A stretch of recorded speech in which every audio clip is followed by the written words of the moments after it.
Hi everyone, welcome to NFA net classes. तो पिछली class में हम लोगों ने दूसरे ट्रेंड पे के बारे में बात किया था, जो कि आयनाइजेशन पोटेंशियल या आयनाइजेशन एनर्जी है। ठीक है, उस पर हम लोगों ने 5 क्वेश्चंस जो थे वो होमवर्क पे लिए थे। अगर वो क्वेश्चंस आप लोगों ने सॉल्व नहीं किया या फिर वीडियो लेक्चर नहीं देखा है तो जाकर पहले देख लीजिएगा, क्वेश्चन सॉल्व कर लीजिएगा। अगर कोई क्वेश्चन ना बने या फिर गलत बने तो फिर उसको मार्क कर लीजिएगा, ताकि रिविजन के टाइम पे वो आपके काम आए। ठीक है, तो जाते हैं, सबसे पहले क्वेश्चन देखते हैं। The first ionisation energy for the element silicon, phosphorus, sulphur and chlorine follows the order. ठीक है, ये आपका सीजी सेट का क्वेश्चन है। अब देखिए क्या पूछ रहा है। सबसे पहले फर्स्ट आयनाइजेशन एनर्जी किसका? सिलिकॉन, फॉस्फोरस, सल्फर और क्लोरीन का। ठीक है, जब हम लोग इनके इलेक्ट्रॉनिक कन्फिग्रेशन देखेंगे तो हम लोग को पता चलेगा, क्योंकि फॉस्फोरस क्या है, नाइट्रोजन फैमिली का है, तो इसमें लास्ट में क्या आएगा? P3। ठीक है, ये 3p2, 3p3, 3p4, 3p5। ठीक है, हम लोग को बेसिक इससे मतलब है, मतलब हम लोग को क्या होगा, फॉस्फोरस और सल्फर एक्सचेंज हो जाएगा। अब यहाँ पर पेनिट्रेशन पावर वाला तो कुछ है नहीं, क्योंकि यहाँ पे सारे के सारे किस में हैं, पी सबशेल में है। तो यहाँ पर क्या हो जाएगा आपका ऑर्डर, क्लोरीन, फिर सल्फर, फिर फॉस्फोरस, फिर सिलिकॉन होना था, जिसमें से फॉस्फोरस और सल्फर क्या हो जाएगा, एक्सचेंज हो जाएगा। तो फॉस्फोरस का ज़्यादा और सल्फर का कम हो जाएगा। ठीक है, सबसे पहले हम लोगों ने साइज़ देखा, साइज़ किसका कम है, क्लोरीन का। यहाँ पे साइज़ डिक्रीज़ होता है तो आयनाइजेशन पोटेंशियल इंक्रीज़ होगी, बट क्योंकि फॉस्फोरस और सल्फर क्या है, फॉस्फोरस आपका हाफ फिल कन्फिग्रेशन है, इसलिए फॉस्फोरस सल्फर एक्सचेंज हो जाएंगे। ठीक है, तो आपका ऑप्शन कौन सा सही होगा? क्लोरीन, फिर फॉस्फोरस, फिर सल्फर और सिलिकॉन। ऑप्शन नंबर बी सही है। ठीक है, अब क्वेश्चन नंबर 2 देखते हैं। The first ionisation energy of the metals follow the order.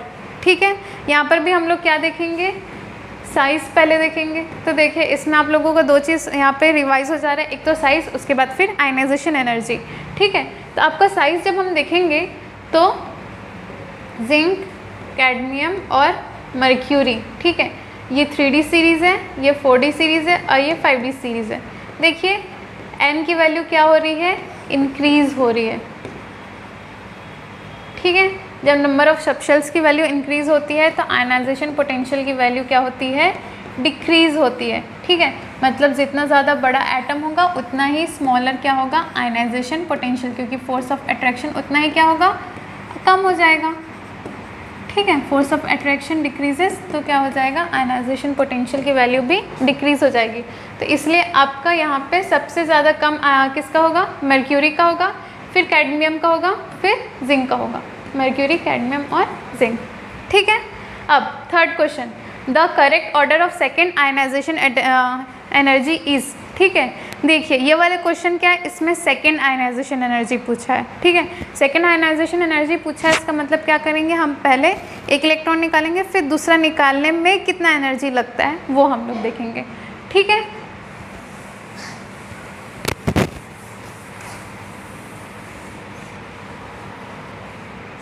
क्या क्या दिया है, बेरिलियम, बोरॉन, कार्बन और नाइट्रोजन। ठीक है, ये क्या है, 2s2 और ये वाले में 2s2, 2p1, 2s2, 2p2, 2s2, 2p3। ठीक है, इसमें से भी 2 इलेक्ट्रॉन गए, पहले एक इलेक्ट्रॉन गया ना, तो ये क्या हो जाएगा, 2s1, ये हो जाएगा 2s2, ये हो जाएगा 2s2, 2p1, ये हो जाएगा 2s2, 2p2। ठीक है, अब इसी को मैंने आपको बोला था कि एक एक एलिमेंट प्रिसेसिव ले लेंगे हम लोग, मतलब नाइट्रोजन की जगह क्या ले लेंगे, कार्बन, कार्बन की जगह बोरॉन, बोरॉन की जगह बेरिलियम, बेरिलियम की जगह लिथियम। ठीक है, अब देखिए कहाँ पे इलेक्ट्रॉन निकालना ज़्यादा ईजी हो रहा है। ठीक है, 2s2, 2p2 सबसे ज़्यादा क्या होगा, अगर हम लोग साइज़ देखें तो सबसे ज़्यादा आयनाइजेशन पोटेंशियल किसकी होगी, कार्बन की। ठीक है, ये 2s2, 2p2 की, फिर 2s2, 2p1, फिर 2s2, फिर 2s1। ठीक है, अब यहाँ पर एनोमली कहाँ पर आ रहा है, 2s2 और 2s2, 2p1 में। क्यों? क्योंकि ये हाफ फिल कन्फिग्रेशन है, प्लस यहाँ पे p सबशेल है, तो पेनिट्रेशन पावर p सबशेल का कम होता है, तो यहाँ पे p से क्या होगा, ईजिली इलेक्ट्रॉन निकल जाएगा। ठीक है, तो यहाँ पर क्या हो जाएगा, जो नाइट्रोजन है, ठीक है, इसका सबसे ज़्यादा आयनाइजेशन पोटेंशियल होगा। फिर कार्बन को आना था, पर क्योंकि कार्बन में p सब शेल में एक इलेक्ट्रॉन है, इसलिए पहले क्या आ जाएगा, बोरॉन आ जाएगा, फिर कार्बन आएगा, उसके बाद फिर क्या आएगा, बेरिलियम आ जाएगा। ठीक है, हम लोगों ने क्या देखा, कन्फिग्रेशन देखा। सबसे पहले हम लोग साइज़ पे देखें, साइज़ के बाद हम लोगों ने देखा half filled fully filled configuration है या नहीं। हाफ फिल्ड यहाँ पे था, पर जब हम लोग सेकेंड आयनाइजेशन एनर्जी निकालने के लिए जाएंगे, मतलब एक इलेक्ट्रॉन ऑलरेडी निकल चुका है, तो वहाँ से हम लोग देखेंगे फिर सेकेंड आयनाइजेशन एनर्जी का कहाँ पे देखेंगे, हाफ फिल्ड फुल्ली फिल्ड या फिर पेनिट्रेशन पावर है, वहाँ से फिर हम लोग आगे देखेंगे।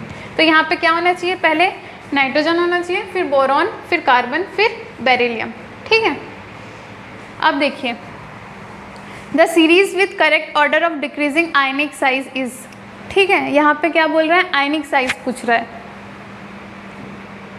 हम लोगों को पता है, ये एक आपका रिवीजन हो जाएगा कि सबसे ज़्यादा बड़ा किसका होता है, एनायन का होता है। ठीक है, फिर न्यूट्रल एटम आता है, फिर कैटायन आता है। तो हम लोग देखेंगे सबसे पहले एनायन आना चाहिए, फिर कैटायन आना चाहिए। ये S2 माइनस है। ठीक है, अच्छा यहाँ पे n वैल्यू भी दी हुई है ना, नहीं n वैल्यू का मतलब नहीं है। ठीक है, पहले एनायन फिर कैटायन, तो क्या आएगा, S2 माइनस आएगा, फिर क्लोरीन आएगा, फिर कैटायन में क्या होगा, K प्लस, उसके बाद फिर Ca2 प्लस।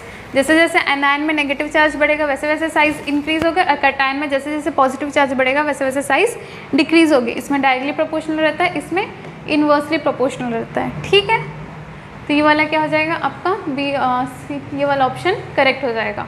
ठीक है, अब question number 5, the first ionisation potential of magnesium, aluminium, phosphorus and sulphur follows the order. ठीक है, अब यहाँ पे ये वाला क्वेश्चन किसका है, गेट का क्वेश्चन है। अब यहाँ पे देखिए आप लोगों को कौन कौन सा पूछा है, मैग्नीशियम, एल्युमिनियम, फॉस्फोरस और सल्फर। जब हम लोग इनके इलेक्ट्रॉनिक कन्फिग्रेशन देखेंगे, 2p4 का है, 2p3 का है, 2s2 2p1 का है, और ये 2s2 का है। मतलब जहाँ जहाँ पे हम लोगों ने एक्सचेंज किया था ना, सिर्फ वही चीज़ें पूछी हैं। देखिए जहाँ पे हम लोग का एक्सेप्शन आता है ना, वहाँ पे लोग क्वेश्चन, मतलब जो एग्जामिनर है वो क्वेश्चन क्या होता है, ज़्यादा पूछता है, इसलिए वहाँ पे ज़्यादा ध्यान दीजिएगा। तो यहाँ पर क्या हो जाएगा, सल्फ़र का ज़्यादा होना था फॉस्फोरस से, बट फॉस्फोरस का क्या होगा, ज़्यादा होगा आपका सल्फ़र से। ठीक है, उसके बाद क्या होना था, मैग्नीशियम का, एल्युमिनियम का ज़्यादा होना था मैग्नीशियम से, बट मैग्नीशियम का ज़्यादा होगा किससे, एल्युमिनियम से। तो ये आपका आ जाएगा। यहाँ पे क्या है, आप हाफ फिल्ड कन्फिग्रेशन के कारण, और यहाँ पर पेनिट्रेशन पावर के कारण। यहाँ पर दोनों चीज़ें काम करती है, पेनिट्रेशन पावर या फिर 2s का, ये देखिए फुल्ली फिल्ड कन्फिग्रेशन। ठीक है, तो phosphorus, sulphur, magnesium, aluminium, option number C आपका करेक्ट है।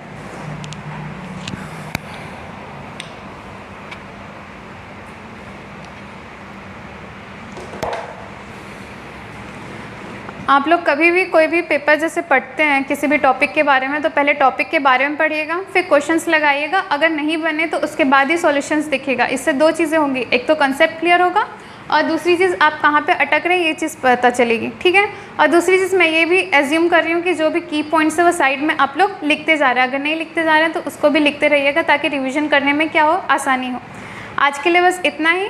नेक्स्ट क्लास में हम लोग क्या देखेंगे, इलेक्ट्रॉन एफिनिटी देखेंगे, उसके बारे में देखेंगे, उनके पीरियोडिक ट्रेंड्स देखेंगे। ठीक है, उसके बाद उनके क्वेश्चंस करेंगे। आज के लिए बस इतना ही। लाइक, शेयर और सब्सक्राइब ज़रूर करिएगा। Thank you so much.